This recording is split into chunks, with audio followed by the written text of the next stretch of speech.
சந்திக்கு நேராய் கடந்து போவோம். யாத்திராகமத்தின் புஸ்தகத்தில் நாம் கேட்டதான வாசித்ததான அதே பகுதியிலே ஸ்தோத்திரம் துரோகத்தை குறித்து இன்றைக்கு அந்த வசனத்தை வாசியுங்க. ஸ்தோத்திரம் யாத்திராகமத்தின் புஸ்தகம் 23:20 வசனத்தை வாசிங்க.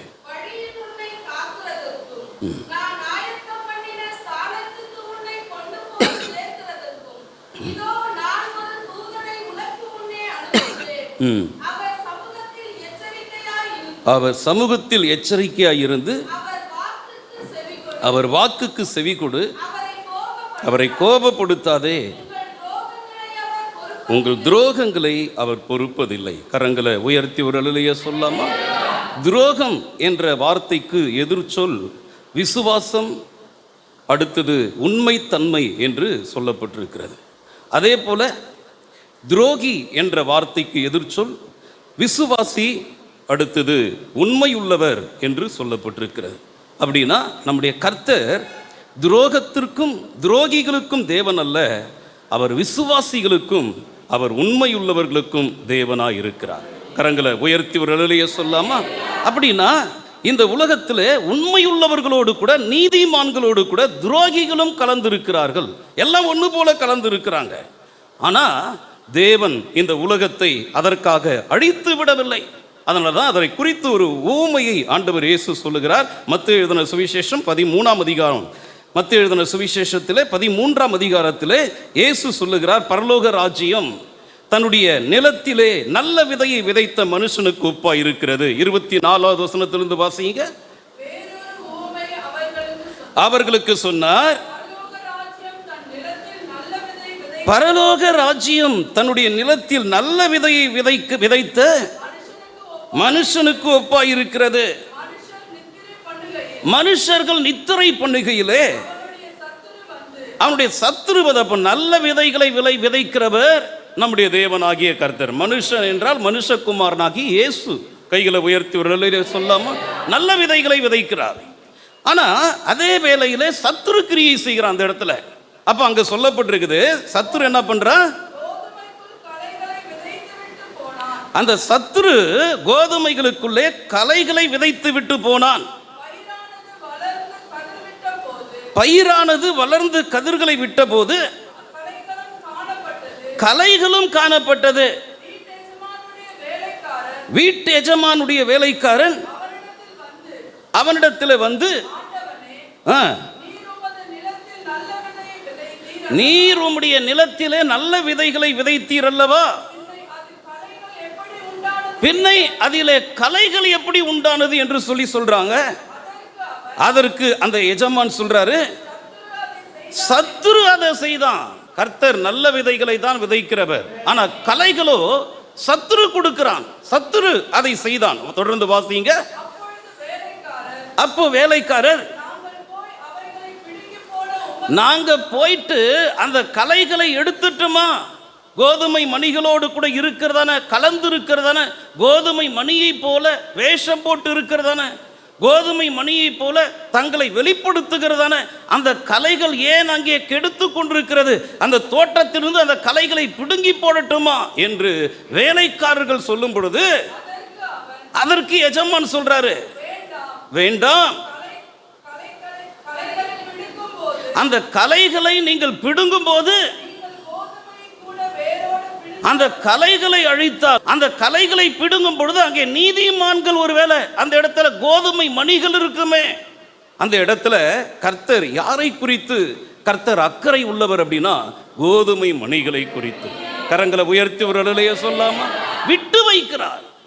இன்னும் இருக்கட்டும், இன்னும் இந்த தோட்டத்திற்கு நான் நீர் பாய்ச்சுவேன், இந்த தோட்டத்திற்கு நான் உரம் போடுவேன், இந்த தோட்டத்தை நான் வேலி அடைப்பேன். ஆனா அது இதை பார்த்து சிரிக்கும். நான் என்ன கனி கொடுக்கறேன்னா, நான் என்ன எஜமானுடைய சித்தத்தை தேவனுடைய சித்தத்தையா செய்யறேன்? நீ என்னமோ சித்தம் சித்தம் தேவ சித்தம், ஜெபம் ஜெபம், பரிசுத்த வாழ்க்கை, நீதி உள்ள வாழ்க்கை, இதையே பேசிட்டு இருக்கிறேன். ஆனா என் வாழ்க்கையில பாரு எத்தனை துன்மார்க்கம், நானும் நல்லா தானே இருக்கிறேன், உன்னை விட நான் நல்லாவே இருக்கிறேன் அப்படின்னு கலைகள் நினைத்து கொண்டிருக்க அங்கே வேறொரு காரியம் நடக்கிறது. எஜமான் சொல்றாரு, அந்த இடத்துல அந்த கலைகளும் இருக்கட்டும், நீங்க அதை விடுங்க. அதை தொடர்ந்து வாசிங்கம்மா. அந்த களைகளை பிடுங்கும் போது நீங்க கோதுமையும் கூட வேரோடு கூட கோதுமைகளும் பிடுங்காதபடிக்கு இரண்டையும் அறுப்பு மட்டும் வளர விடுங்கள். கரங்களை உயர்த்தி ஒரு அல்லேலூயா சொல்லும். அப்படின்னா நம்முடைய தேவனாகிய கர்த்தர் அறுப்பு காலம் வரைக்கும், அல்லாவிட்டால் தேவன் இந்த உலகத்தை நியாயம் தீர்க்கிறதான அந்த நாள் வரைக்கும் துன்மார்க்கர்களை இந்த பூமியிலே வைத்திருக்கிறார். இன்னும் விசேஷமா யோபு புஸ்தகத்துல அதை குறித்து இன்னும் சொல்லப்பட்டிருக்குது. 9ஆம் அதிகாரம் 24வது வசனத்துல, உலகம் துன்மார்க்கருடைய கையிலே விடப்பட்டிருக்கிறது. உலகம் எங்க விடப்பட்டிருக்குது? துன்மார்க்கருடைய கையில, அறுப்பு காலம் வரைக்கும். அதாவது ஸ்தோத்திரம், இம்மைக்குரிய சில நன்மைகளை, இம்மைக்குரிய சில சந்தோஷங்களை அனுபவி ராஜா, நீ அனுபவி என்று சொல்லி அவங்கள இந்த உலகத்துல துன்மார்க்கரை விட்டுறாரு. அதுவும் தேவனுடைய பெரிய இரக்கம் தான். கையை உயர்த்தலையா சொல்லாமா? தேவன் இரக்கத்தில் ஐஸ்வர்யம் உள்ளவர். அதையும் விட்டுறார். தேவனுடைய இரக்கம் பாருங்க. நம்முடைய தேவன் நல்லவர்களுக்கு மாத்திரமல்ல, ஸ்தோத்திரம், நம்முடைய தேவன் நல்லவர்கள் மேல் மாத்திரமல்ல, பொல்லாதவர்கள் மேலும் அவர் இரக்கம் உள்ள தேவனாய் இருக்கிறார். அல்லேலூயா. எத்தனை பேருக்கு நான் சொல்றது புரியுது? அவருடைய இரக்கத்தை நீ தப்பா புரிஞ்சிக்காத.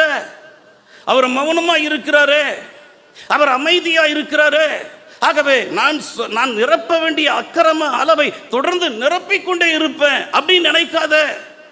ஆண்டவருடைய வாக்கியங்களை, கர்த்தர் நமக்கு கொடுக்கிறதான பாக்கியத்தை நீ தவறா பயன்படுத்தாத. அருமையான கர்த்தருடைய பிள்ளைகளே, நல்லவர்களுக்கு மாத்திரமல்ல, நம்முடைய தேவன் பொல்லாதவர்கள் மேலும் அவர் இரக்கம் உள்ள தேவனாய் இருக்கிறார். அதே இரக்கத்தை தான் தேவன் நமக்கும் சொல்லி தராரு. என்ன சொல்லி தராரு? உங்கள் சத்துருக்களை சிநேகியுங்கள். கைகளை உயர்த்தி அல்லேலூயா சொல்லாமா? அவருடைய இரக்கம் எவ்வளவு பெருசு. ஒருவனுக்கு அவன் வீட்டாரே சத்துரு அப்படி சொல்லப்பட்டிருக்குது. சபையை விட்டு வெளியே சத்துரு இருக்க மாட்டான், சபைக்குள்ளவே இருப்பான். நம்மை பகைக்கக்கூடியவன், நம்மை விரோதிக்கக்கூடியவன், நமக்கு விரோதமாய் குழியை தோண்டக்கூடியவன் எங்கேயோ இருப்பான் அப்படி சொல்லி நினைக்க கூடாது. அதான் கர்த்தருக்கு விரோதமான பொல்லாத நினைவு கொண்டிருக்கிற ஒரு துராலோசனைக்காரன் ஒருவன் உன்னிடத்திலிருந்து புறப்படுகிறான் அப்படின்னு சொல்ல, அவன் புறப்படும் போதே அவனை காலி பண்ணிடு. அது உனக்குள்ளதான் இருக்குது. உனக்கு எதிரி வேற யாரும் கிடையாது, உனக்கு எதிரி நீதான். நீ தேவனுடைய ஆசீர்வாதத்தை பெற்றுக்கொள்ள முடியாதபடி, நீ பரலோக ராஜ்யம் போய் சேராதபடி உன்னை தடுக்கக்கூடிய முதல் எதிரி யாருன்னா நீதான். ஆகவே உனக்குள்ளே இருந்து புறப்படுகிற, உன் நடுவே இருந்து புறப்படுகிற அவன் மேல நீ கவனமா இருக்கணும். சத்துருக்களை சிநேகியுங்க. நம்மை நாம் சில நேரத்தில் சிநேகிக்க வேண்டியதா இருக்குது.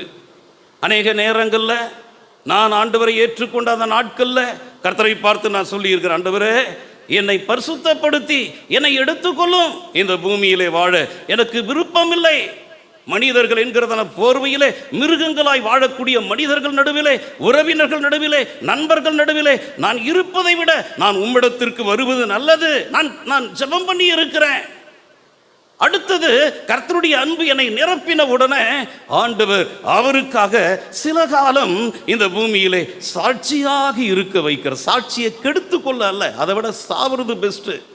என்னை பார்த்து ஒருவன் கையை நீட்டி இவர் இந்த காரியத்தில் தவறு செய்கிறார் என்று வேறொருவன் என்னை பார்த்து சொன்னா பிறகு நான் வாழ முடியாது, வாழ்ந்து பயனே கிடையாது.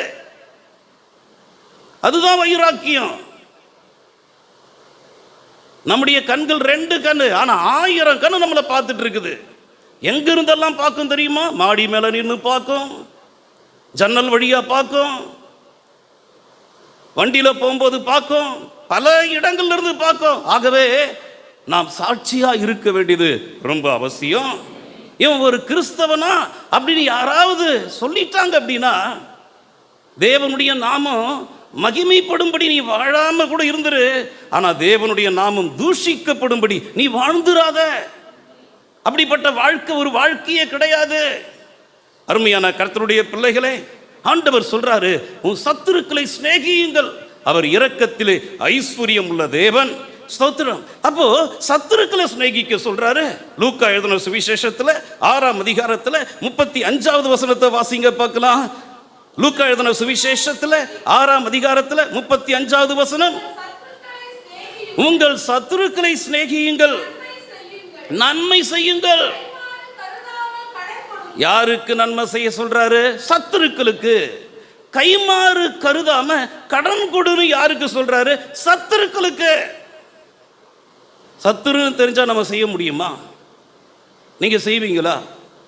இவன் எனக்கு அகைன்ஸ்ட், இவன் எனக்கு ஆப்போசிட்டான ஆளு, இவனிடத்திலிருந்து எனக்கு ஒரு நன்மையும் வராது என்று நினைத்தும் கூட நீ சத்துருவுக்கு நன்மை செய்ய முடியுமா? உன்னால முடியாது. ஆனா கிறிஸ்துவின் ஆவி உனக்குள்ள இருந்தா, அதனால்தான் குமாரனை உடையவன் ஜீவனை உடையவன், குமாரன் இல்லாதவன் ஜீவன் இல்லாதவன். ஆகவே கிறிஸ்துவின் ஆவி உடையவன் தான் கிறிஸ்துவின் உடையவர்களா இருக்கிறாங்க. எத்தனை பேர் கிறிஸ்துவின் ஆவி உடையவர்கள்? அவரை போல வாழதான் நம்மை அழைத்திருக்கிறார்.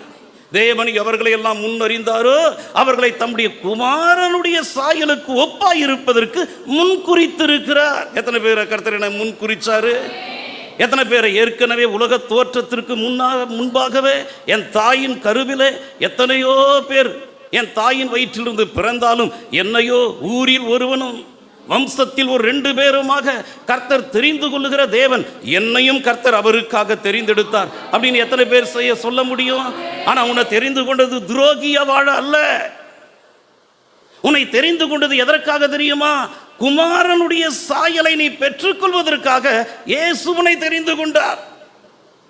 கையை உயர்த்துவர்களே சொல்லுங்க பார்க்கலாம். அப்ப சபைக்கு வரும்போது இயேசுவே உம்மை போல வாழ எனக்கு உதவி செய்யுங்கப்பா, அப்படி ஒரு மனதை, அப்படி ஒரு இருதயத்தை, அப்படி ஒரு சிந்தைய, அப்படி ஒரு நல்ல ஒரு வாழ்க்கைய எனக்கு தந்துவிடும் ஆண்டவரே, நீர் பரம குயவன் அல்லவா, உம்மை போல வாழ எனக்கு கிருபையை தாரும்.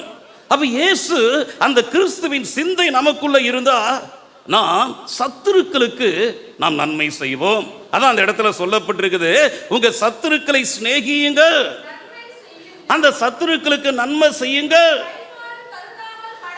கைமாறு கருதாம கடன் கொடுங்க. அவன் கஷ்டப்படும் பொழுது, அவன் துன்பப்படும் பொழுது கடன் கொடுக்கும் போதே இவன் எனக்கு நன்றியா இருப்பான் அப்படின்றதான அந்த யோசனையோடு கூட செய்யாத.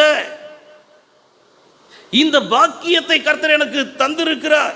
கடன் வாங்கினவன் நன்றியா இருக்கிறானோ நன்றியா இல்லையோ, ஆனால் என் தேவன் என் மேல் இரக்கமா இருக்கிறபடினாலே இரக்கம் உள்ளவர்கள் பாக்கியவான்கள், அவர்கள் இரக்கம் பெறுவார்கள். எத்தனை பேருக்கு சொல்றது புரியுது? ஆகவே நீ அவன் அவன் அவன் கடன் திருப்பி கொடுக்கலனா அவன்கிட்ட போயிட்டு ஃபைட் பண்ணிக்கிட்டு இருக்காத. ஃபைட் பண்ற ஆவி அது கிறிஸ்துவின் ஆவி அல்ல. விட்டு கொடுக்கிறவன் கெட்டு போவதில்லை, கெட்டு போகிறவன் விட்டு கொடுப்பதும் இல்லை. விட்டு கொடுக்க தெரிந்து கொள். அவர்தான் நம்முடைய ஆண்டவராகிய இயேசு. அதுதான் குமாரனுடைய ஆவி. ஒரு சின்ன பைசாவுக்காக, ஒரு சின்ன சொத்துக்காக நீ போய் மனிதர்களிடத்தில் நீ சண்டை போடுவாய் என்று சொன்னா அந்த ஃபைட்டிங் ஸ்பிரிட் அது பிசாசினுடையது, அது கர்த்தருடையது அல்ல. அவர் சாந்தம் உள்ள தேவன். கை உயர்த்தவர் நிலைய சொல்லாமா? அவர் அமைதி உள்ள தேவன். விட்டு கூட எடுத்துக்கிறியாப்பா, இன்னும் கொஞ்சம் எடுத்துக்க. அதுதான் கிறிஸ்து நமக்கு சொல்லி கொடுக்கிறார். நீ அப்படி வாழதான் உன்னை கர்த்தர் அழைத்து இருக்கிறார தவிர உன் விருப்பம் போல வாழ உன்னை கர்த்தர் அழைக்கவே இல்லை. எத்தனை பேர் என் விருப்பம் போல அல்ல, கிறிஸ்துவின் விருப்பத்திற்கு என்ன நான் ஒப்பு கொடுக்கிறேன்? எத்தனை பேர் ஒப்பு கொடுப்பீங்க? அப்படி ஒப்பு கொடுத்தா பைபிளை கையில் வச்சுக்குங்க, இல்லைன்னா பைபிளை கீழே வச்சுட்டு ஓடி போயிடுங்க. கிறிஸ்துவ வாழ்க்கையை விட்டுட்டு கர்த்தர் நமக்கு போதிக்கிறது எதுவோ அதன்படி வாழ நம்மை நாம் ஒப்பு கொடுக்க வேண்டும். அவன்தான் உண்மையுள்ள கிறிஸ்தவன். மெய் கிறிஸ்தவனாய் வாழ கர்த்தர் நம்மை அழைத்திருக்கிறாரு தவிர பொய் கிறிஸ்தவனாய் வாழ கர்த்தர் நம்மை அழைக்கவில்லை. எத்தனை பேர் மெய் கிறிஸ்தவர்களா வாழணும்? சத்துருக்களுக்கு நீ கைமாறு கருதாம நீ கடன் கொடு அப்படி சொல்லி அந்த இடத்துல கர்த்தர் சொல்றாரு. அப்படி செய்தா என்ன நடக்கும்? வாசிங்க. அப்பொழுது உங்கள் பலன் மிகுதியா இருக்கும். கைகளை உயர்த்தி அல்லைய சொல்லாமா? இன்னும் கம்பீரம் ஒரு அல்லைய சொல்லாமா? இது ரிட்டர்ன் வராது. இவன் எனக்கு நன்மையா இருக்கும், நன்றியா இருக்க மாட்டான். அந்த மனப்பக்குவம் நமக்குள்ள இருக்கணும். என் குடும்பத்திற்கும் சரி, என் உடன்பிறப்புகளுக்கும் சரி, என் பெற்றோருக்கும் சரி, என் நண்பர்களுக்கும் சரி, என் அயலகத்தாருக்கும் சரி, நான் நன்மை செய்வேன். நன்மை செய்யவே என்னை கர்த்தர் ஜீவனோடு வைத்திருக்கிறார். ஆனால் அங்க இருந்து எனக்கு ரிட்டர்ன், எனக்கு நன்றி வரும்னு சொல்லிட்டு நான் எதிர்பார்க்க மாட்டேன். வந்தா ஸ்தோத்திரம், வரலனாலும் ஸ்தோத்திரம். எத்தனை பேர் சொல்றது புரியுது? அந்த மனப்பக்குவத்தை தேவ பிள்ளைகளுக்கு ஆண்டவர் கொடுத்துறதான் முதிர்ச்சி, ஆவிக்குரிய முதிர்ச்சி.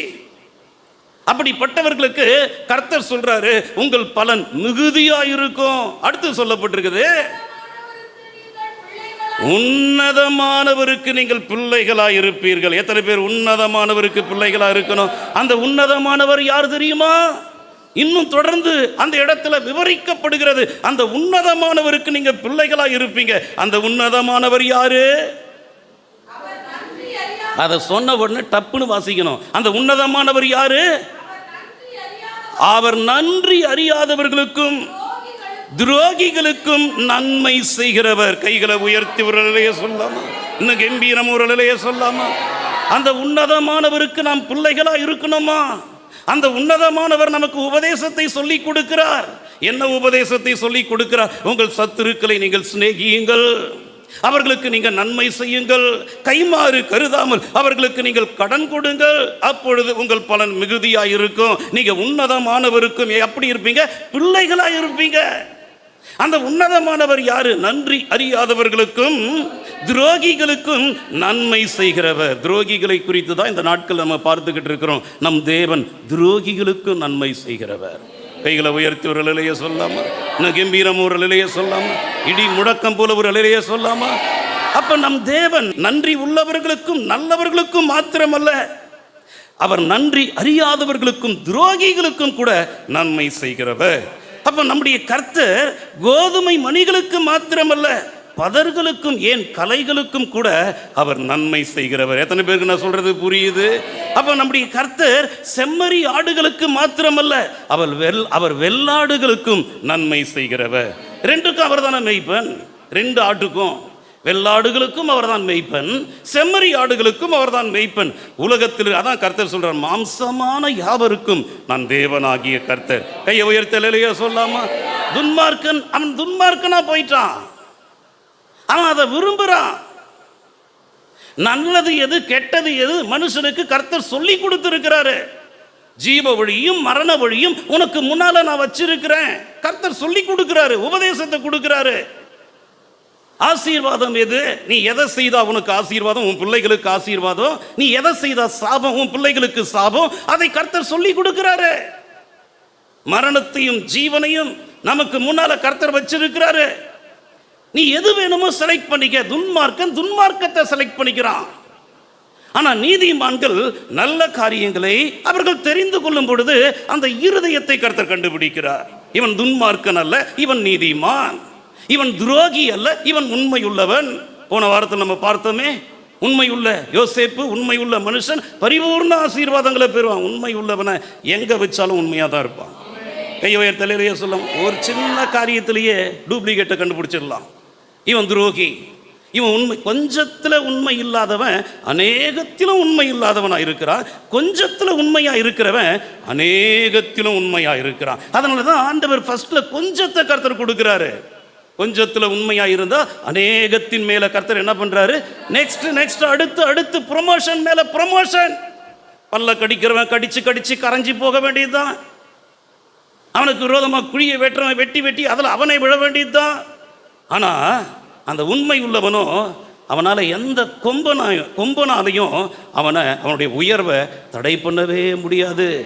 படிக்கிறியா? உன் படிப்புல நெக்ஸ்ட் திறந்த வாசல கர்த்தர் கொடுக்கணும் அப்படின்னா நீ சின்ன வயசு முதற்கொண்டு உண்மையா இருக்கணும். 16 வயசுல ஆண்டவர் ஏசப்பாவை தேடி போன உண்மையை குறித்த சத்தியத்தை நான் விரும்பினேன். ஐயா உயர்த்தலையா சொல்லாமா? ஏன்னா சின்ன வயசுலேருந்தே ஒரு மாதிரி ரஃப்பாக வளர்ந்தவன் நான். டீச்சர்ஸ்களையும் மதிக்க மாட்டேன், பெரியவர்களையும் மதிக்க மாட்டேன். வாயை திறந்தாவே பொன் வார்த்தைகள் தான், பொன்மொழிகள் தான் வரும்.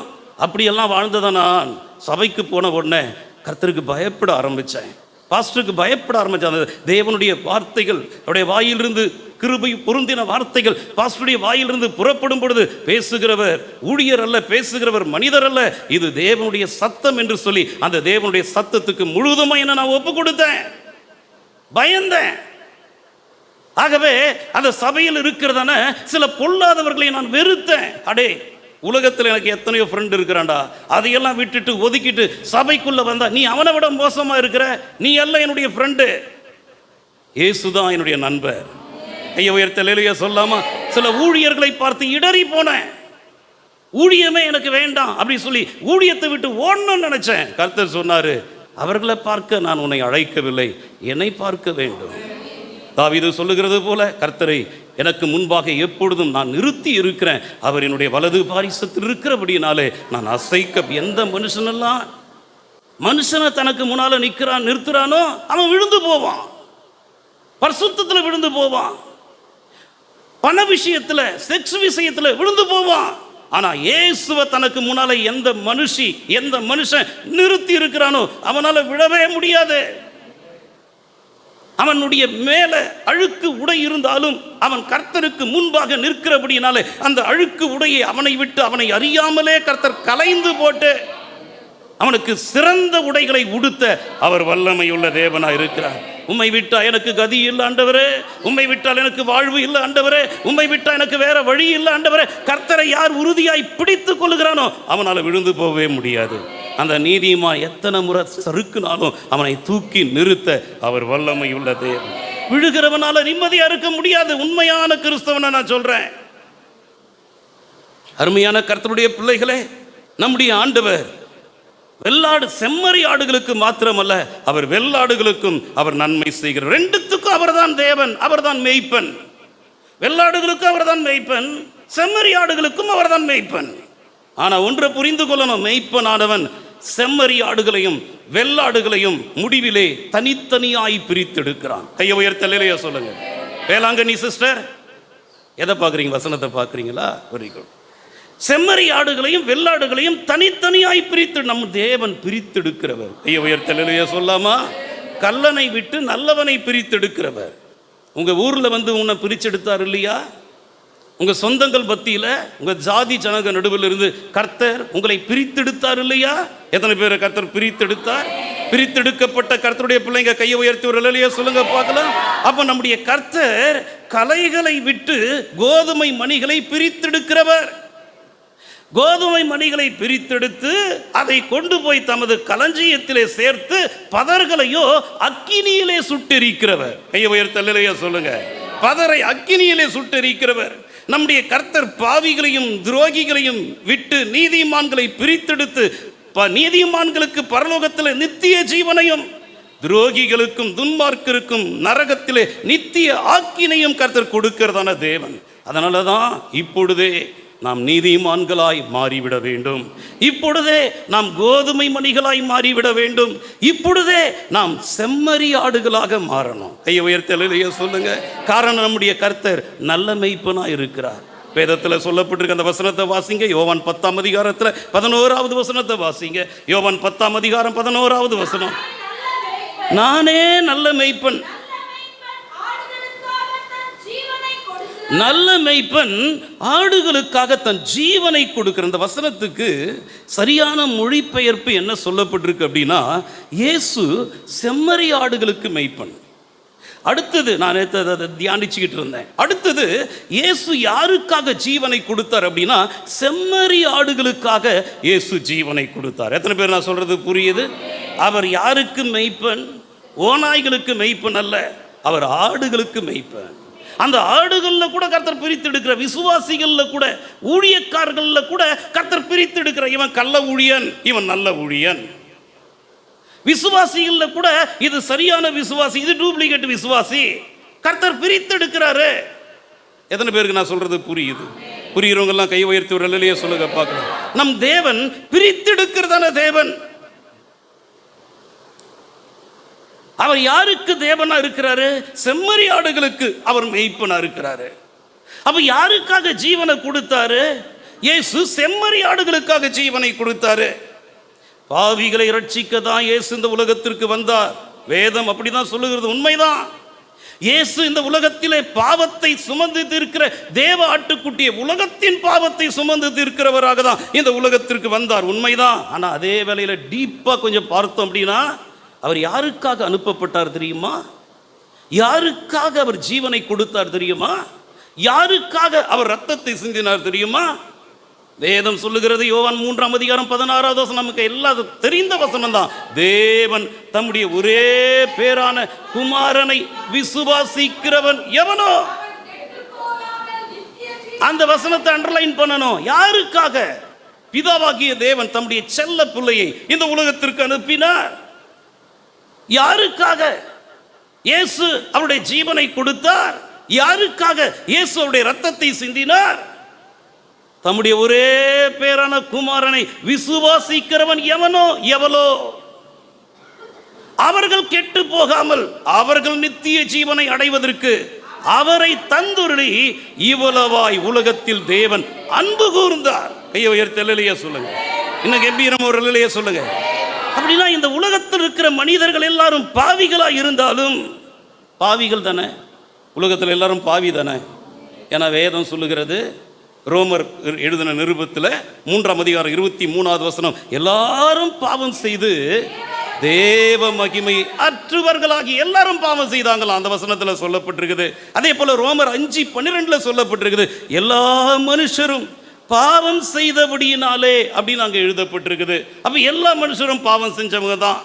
அடுத்தது பிரசங்கி 7:20 சொல்லப்பட்டிருக்குது, ஒரு பாவமும் செய்யாமல் நன்மையே செய்யத்தக்கதான நீதிமான் இந்த பூமியில் இல்லையே அப்படின்னு சொல்லப்பட்டிருக்குது. அப்ப இந்த வசனங்களின் அடிப்படையில் நாம் பார்க்கும்போது இந்த பூமியில் இருக்கிற மனிதர்கள் எல்லாரும் பாவிகளா இருக்கிறாங்க.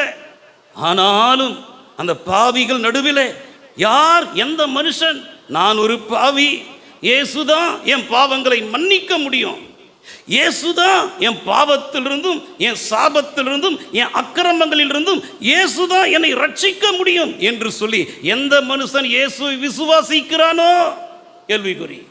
ஆகவேதான் யோவான் 1:12 சொல்லப்பட்டிருக்கும், அவருடைய நாமத்தின் மேல் விசுவாசம் வைத்து அவரை ஏற்றுக்கொண்டவர்கள் எத்தனை பேரோ. அப்போ எண்ணிக்கைக்குரியவர்கள். கையை உயர்த்தி அல்லேலூயா சொல்லாமா?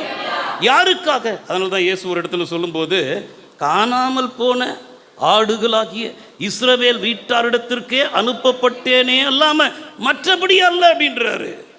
இயேசுவை எங்க பிதாவாகிய தேவன் அனுப்புகிறாரோ அங்கேயே அவர் இருக்கிறவர். கை உயர்த்தி. அதான் ஒரு ஒழுங்கு. ஒரு சபையில் ஒரு ஊழியனை நியமிச்சா அங்கதான் இருக்கணும். என்னுடைய அரணிலே நான் நிலை கொண்டு இருப்பேன், என்னுடைய காவலிலே நான் தரித்திருப்பேன். ஏன்னா அவர் எனக்கு என்ன சொல்லுவாரோ என்று சொல்லி அவருடைய சத்தத்தையும் அவருடைய வார்த்தையும் பெற்றுக்கொள்ளும்படி ஆபகு சொல்றான், என்னுடைய காவலில் நான் தரித்திருந்து என்னுடைய அரணிலே நான் நிலை கொண்டு இருப்பேன். அப்படியே அலையிறது இல்லை. இயேசு அவரை பிதாவாகிய தேவன் என்ன காரியத்துக்காக அனுப்பினாரோ அதை மாத்திரம் செய்கிறவர். கையை உயர்த்தி அல்லேலூயா சொல்லாமா? அவருடைய ஊழியத்தில் எத்தனையோ பெண்கள் அவரோடு கூட இருந்தாங்க. ஆனால் அவர் தகப்பனுடைய இருதயத்தை உள்ளவர். கையை உயர்த்தி அல்லேலூயா சொல்லாமா? எத்தனை பெண்கள் நடுவில் அனுப்பப்பட்டாலும், பெண்கள் நடுவில் ஊழியம் இருந்தாலும், பெண்கள் நடுவில் இருந்தாலும், எத்தனை பேர் நடுவில் இருந்தாலும் அந்த இருதயத்தை கர்த்தர் பார்க்கிறார். அசைகிறவன் ஊழியத்திற்கு தகுதியானவன் அல்ல. ஆண்டவர் அந்த உண்மையை, உண்மை உள்ளவர்கள் என்று நம்பிதான் இந்த கனமான ஊழியத்திற்கு ஆண்டவர் ஏற்படுத்தி இருக்கிறார். மோசேயை குறிச்சே நம்ம பார்த்தோம். அவன் தேவனுடைய வீட்டில் எங்கும் உண்மை உள்ளவன். ஆனால் அதை பார்க்கிலும் வீட்டை உண்டாக்கினவர் வீட்டை பார்க்கிலும் விசேஷமானவராக இருக்கிறார். மோசையை உண்டாக்கின இயேசு மோசையை பார்க்கிலும் பெரியவராக இருக்கிறார். ஆகவே தான் இயேசு சொன்னார், மோசையிலும் பெரியவர் இங்கே இருக்கிறார். கையை உயர்த்தி அல்லேலூயா சொல்லாமா?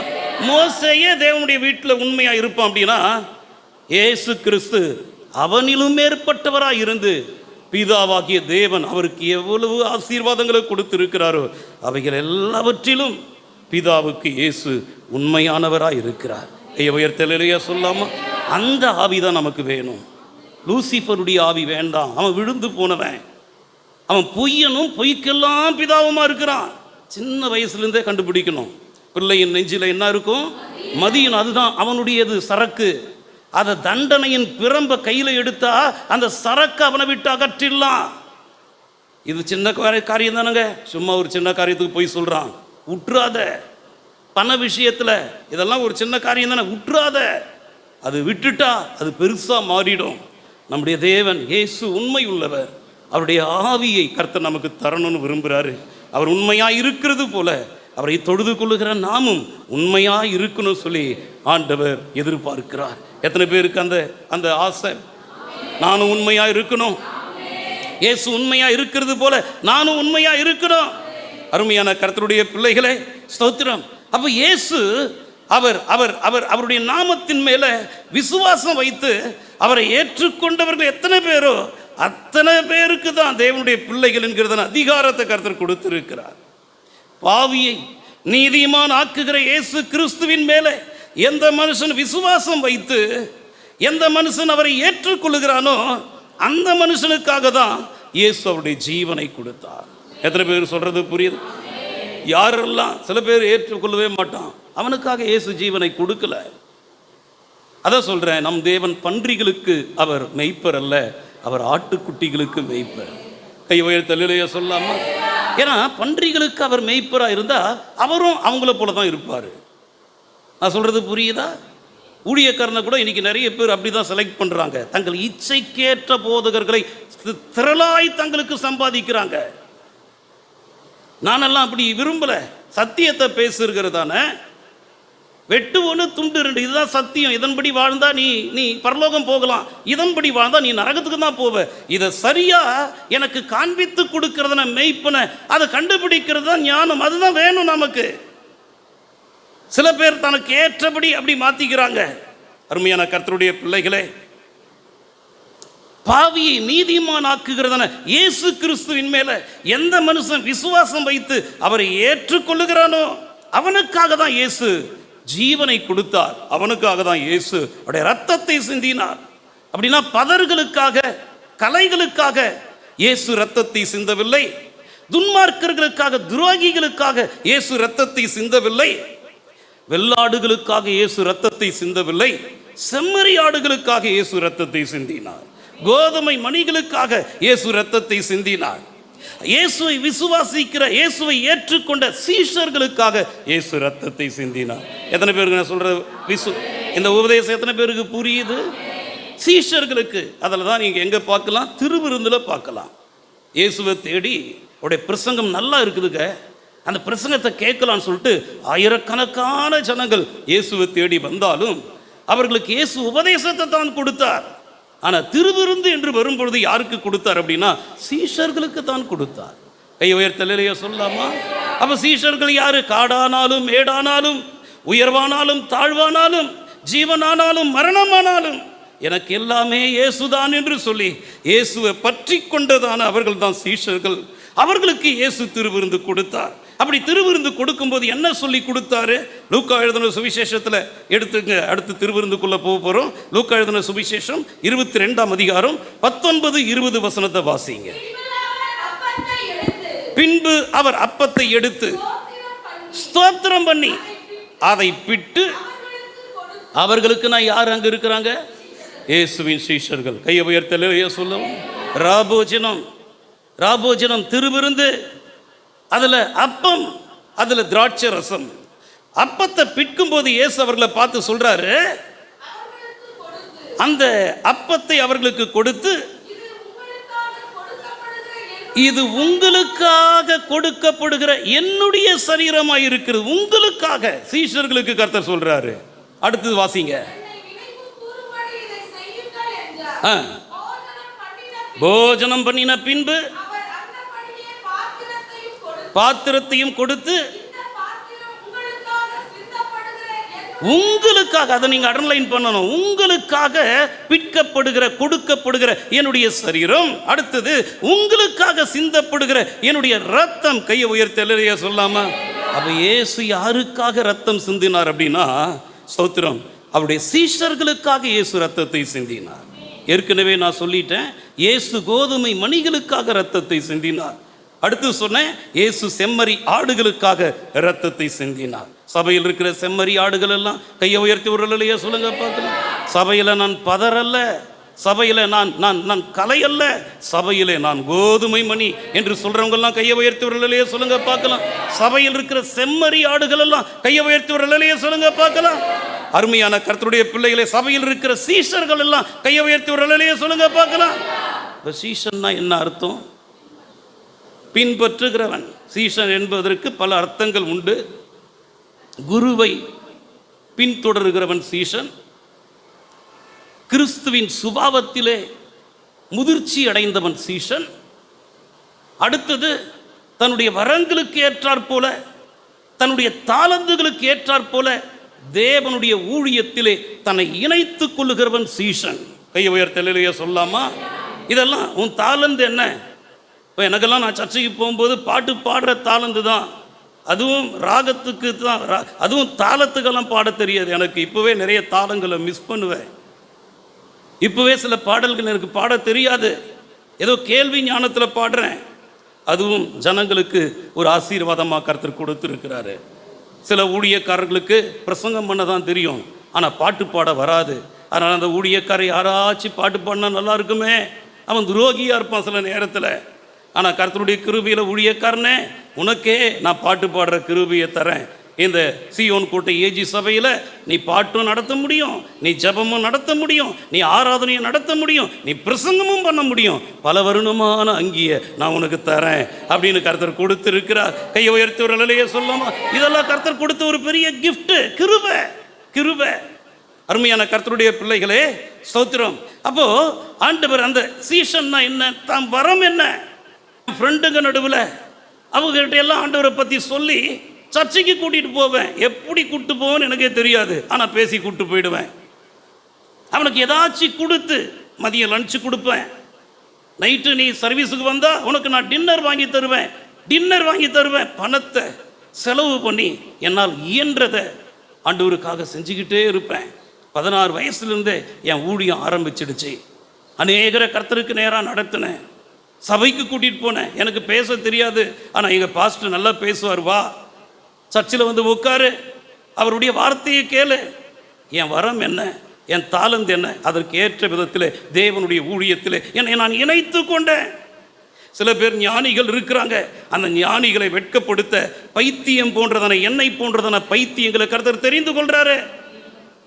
சில பேர் நல்ல பலம் உள்ளவங்க இருக்கிறாங்க, ஆனால் அந்த பலம் உள்ளவங்க ஊழியத்துக்கு வராமல் இருக்கிறபடினால அந்த பலம் உள்ளவர்களை வெட்கப்படுத்தும்படி பலவீனமானவர்களை கர்த்தர் தெரிந்து கொள்றாரு. சில பேர் எல்லாமே இருக்கிறவங்க இருக்கிறாங்க, ஆனால் ஆண்டவருடைய ஊழியத்துக்கு தன்னை அர்ப்பணிக்காதபடியினால அந்த அந்த உள்ளவைகளை அவமாக்கும்படி உலகத்திலே இல்லாதவைகளையும் இழிவானவைகளையும் அற்பமா எனப்படுகிறவைகளையும் கர்த்தர் தெரிந்து கொள்கிறார். கை உயர்த்தலையே சொல்லாமா? இன்னும் கம்பீரம் ஒரு நிலையே சொல்லாமா? சீசன்னா என்ன, உன் வரம் எது? பேசுவியா? உனக்கு நல்ல படிப்பு இருக்குதா? நல்லா நடக்க முடியுமா? நல்லா பாட முடியுமா? மியூசிக் வாசிக்க முடியுமா? அவருடைய ஊழியத்தில், சபையில் இருக்கிற ஊழியத்தில் உன்னை நீ இணைத்து கொண்டா நீ அந்த நாட்களை வேஸ்ட் பண்ணாம அந்த நாட்களை ஆண்டவருக்காக மகிமையாய் பயன்படுத்த முடியும். அவன்தான் சீசன்.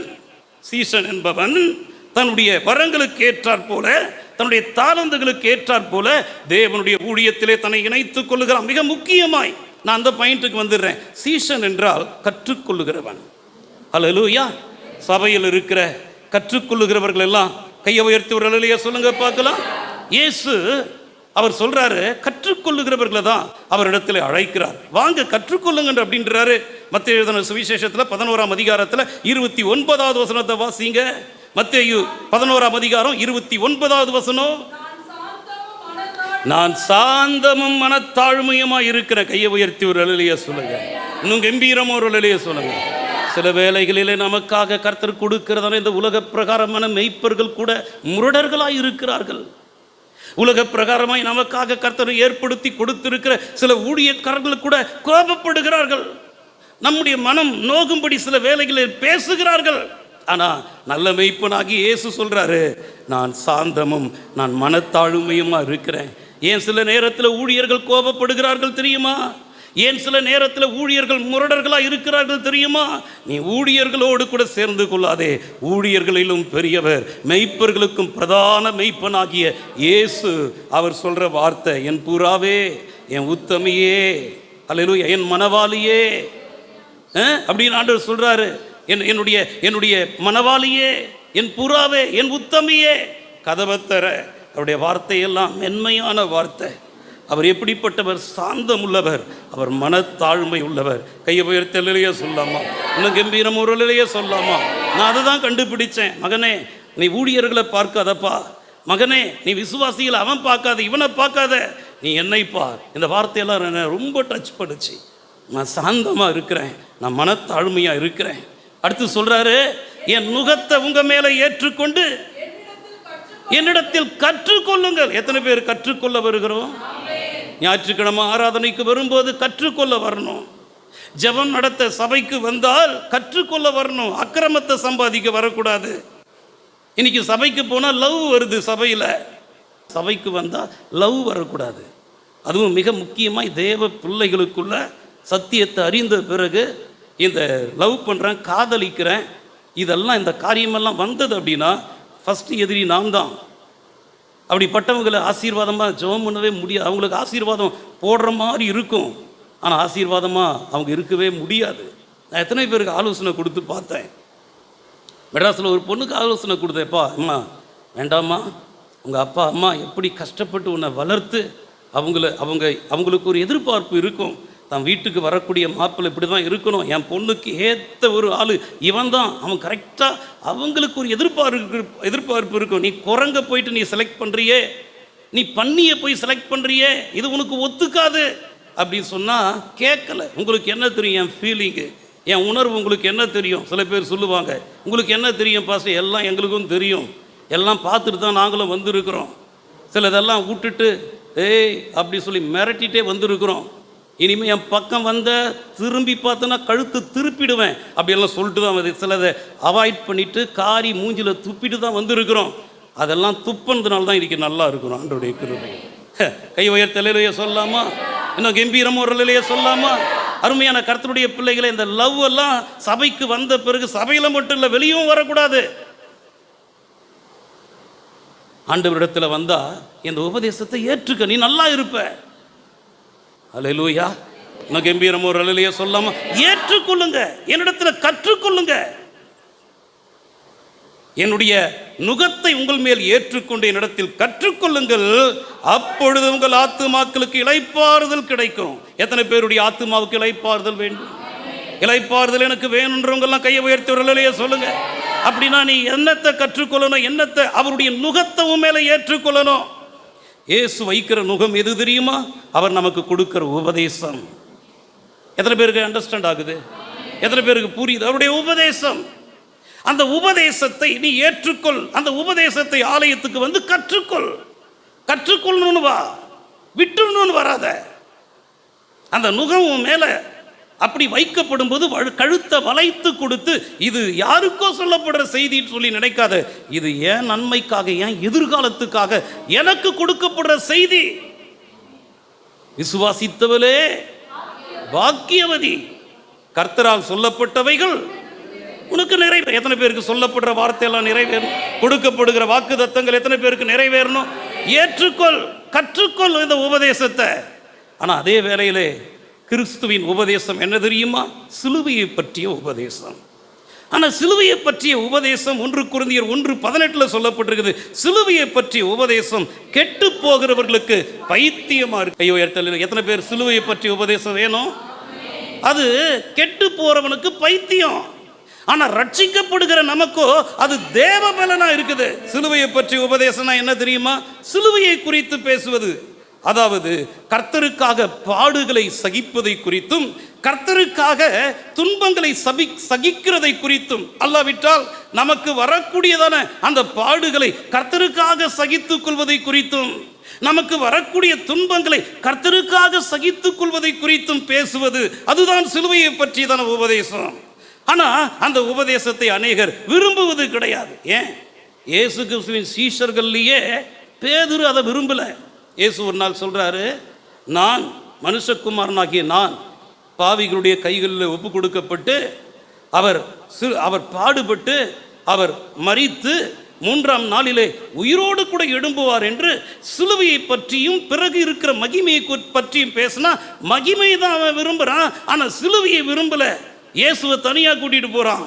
எல்லாருக்கும் முன்னால் போதகரை எப்படி என்ன சொல்ல முடியும்? கொஞ்சம் தனியாக வாங்க ஆண்டவரே அப்படின்னு கூட்டிகிட்டு போயிட்டு கடிந்து கொள்றானா. மத்திய எழுதின சுவிசேஷத்தில் 16ஆம் அதிகாரத்தில் 21 வாசிங்க.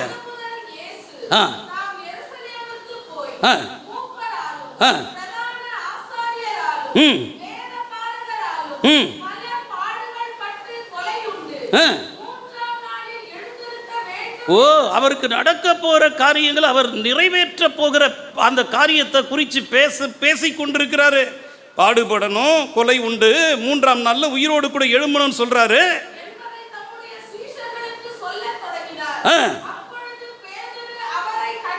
அவன் தான் முந்திரி கொட்டை இல்லை, பேதுரு ரொம்ப உரிமையாக ஆண்டவர்கிட்ட எப்பவுமே பேசுகிறவன் தான், கர்த்தருக்கு ஸ்தோத்திரம். ஆனால் அதே வேளையில் சில நேரத்தில் பிசாசு கூட அவனை பயன்படுத்தினான்.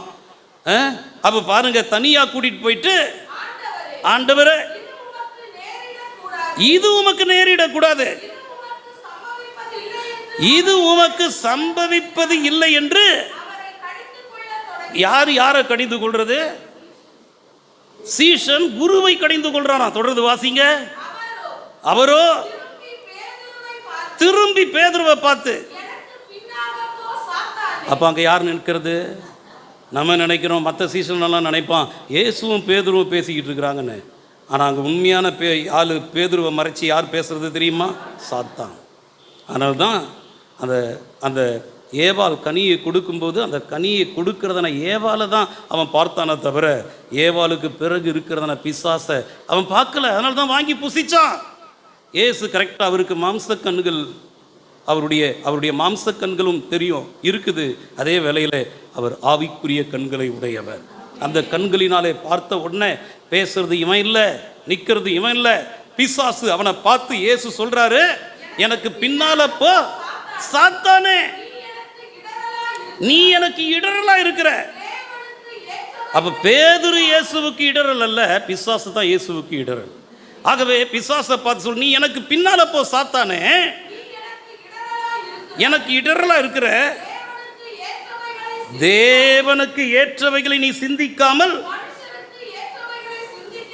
மனுஷனுக்கு ஏற்றவைகளை மனுஷனுக்கு ஏற்றவைகளை சிந்திக்கிறவங்க பாடுகளே வரக்கூடாது, துன்பங்களே வரக்கூடாது. இதுதான் மனுஷனுக்கு ஏற்ற சிந்தனை. அதனால தான் சில பேர் உபதேசத்தில் எப்படி இறங்கிறான்? செழிப்பு. சகோதரியே, உன் கண்ணீரை கர்த்தர் துடைப்பார், உன் காயங்களை கர்த்தர் ஆற்றுவார். இதெல்லாம் என்னது? செழிப்பு.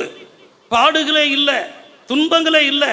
துன்பங்கள் வரும் நேரத்திலே, பாடுகள் வரும் நேரத்திலே கர்த்தருக்காக அதை பொறுத்து கொள்ளுங்க. அதை குறித்து பேசணும், சிலுவையை குறித்து பேசணும்.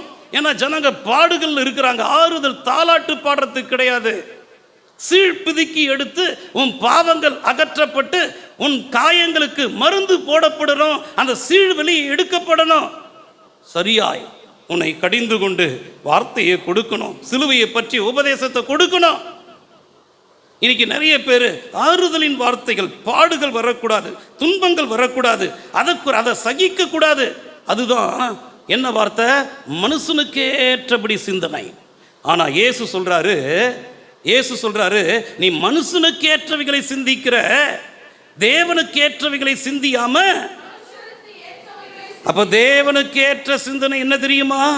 பாடுகள் வந்தாலும் துன்பங்கள் வந்தாலும் அதை கர்த்தருக்காக சகிக்க வேண்டும். அதனால தான் அடுத்த வசனத்தில் இயேசு சொல்றாரு, ஒருவன் என்னை பின்பற்றி வரணும்னு சொல்லி விரும்பினா அவன் தன்னைத்தான் வெறுத்து தன் சிலுவையை எடுத்து என்னை பின்பற்ற கடவன். அப்ப இயேசுவின் உபதேசம் சிலுவையை பற்றிய உபதேசம். அந்த உபதேசத்தை அநேகர் விரும்புறது கிடையாது. இயேசுவின் சீஷர்களிலேயே அநேகர் அந்த உபதேசத்தை விரும்பல. ஆரம்பத்தில் இயேசுக்கு எத்தனை சீஷர்கள் சொல்லுங்கம்மா? 700? 70 சீஷருங்க. அந்த 70 சீஷர்களுக்கும் இயேசு ஒரு நாள் திருவிருந்தை பற்றி பேசினார். அவருடைய மாம்சத்தை குறித்து பேசினார். என் மாம்சம் மெய்யான போஜனம் அப்படின்னு சொன்னார், என் ரத்தம் மெய்யான பானம் அப்படின்னு சொல்லி சொன்னார். அதை கேட்ட உடனே அவங்களுக்கு அது கடினமான உபதேசமாக இருந்ததான். யாருக்கு? உதவாக்கரைகளுக்கு கடினமாக இருக்கும். அதான் ஏற்கனவே சொன்னேன், ரட்சிக்கப்படுகிற நமக்கோ சிலுவையை பற்றிய உபதேசம் அது தேவ பலன். கெட்டு போறவனுக்கு பைத்தியம். அவன் அதிகாலை ஜெபத்துக்கு 1ஆம் தேதி ஜெபத்துக்கு வரமாட்டான், உபவாச ஜெபத்துக்கு வரமாட்டான், நல்ல சத்தியத்தை கேட்க வரமாட்டான். ஏன்னா அது அவனுக்கு பைத்தியமா தோணும், அது அவனுக்கு பிடிக்காது. புரியுதா? ஒரு மாதிரி ஆகுதா? டைம் ஆகக்கூடாது. அதை விட இதுதான் பெஸ்ட்டு. இதை வச்சு தான் இந்த மாதத்தில் கர்த்தர் ஒன்று ஆசீர்வதிக்க முடியும். கெட்டு போகிறதுக்கு நான் பிரசங்கம் பண்ணல, ரட்சிக்கப்படுவதற்கு பிரசங்கம். ரட்சிக்கப்படுகிற நமக்கும் அது என்னது? தேவபலன். அப்போ பாருங்க, இயேசு அவருடைய மாம்சத்தை குறித்து சொல்றார். யோவான் எழுதின சுவிசேஷத்தில் 6ஆம் அதிகாரத்தில் 55லேருந்து வாசிங்க. 55லேருந்து, என் மாம்சம் மெய்யான போஜனமா இருக்குது, என் ரத்தம் மெய்யான பானமா இருக்குது, என் மாம்சத்தை புசித்து என் ரத்தத்தை பானம் பண்ணுகிறவனுக்கு அவன் என்னிலே நிலைத்திருக்கிறான், நானும் அவனிலே நிலைத்திருக்கிறேன். ஜீவனுள்ள பிதா என்னை அனுப்பினது போலவும் நான் பிதாவினால் பிழைத்திருக்கிறது போலவும் என்னை புசிக்கிறவனும் என்னாலே பிழைப்பா. கையை உயர்த்தலையே சொல்லாமா? அப்ப இயேசுடைய சீஷர்களுக்கு என்னத்தை சொல்லித்தரார்னா, என்னை புசிக்கணும்.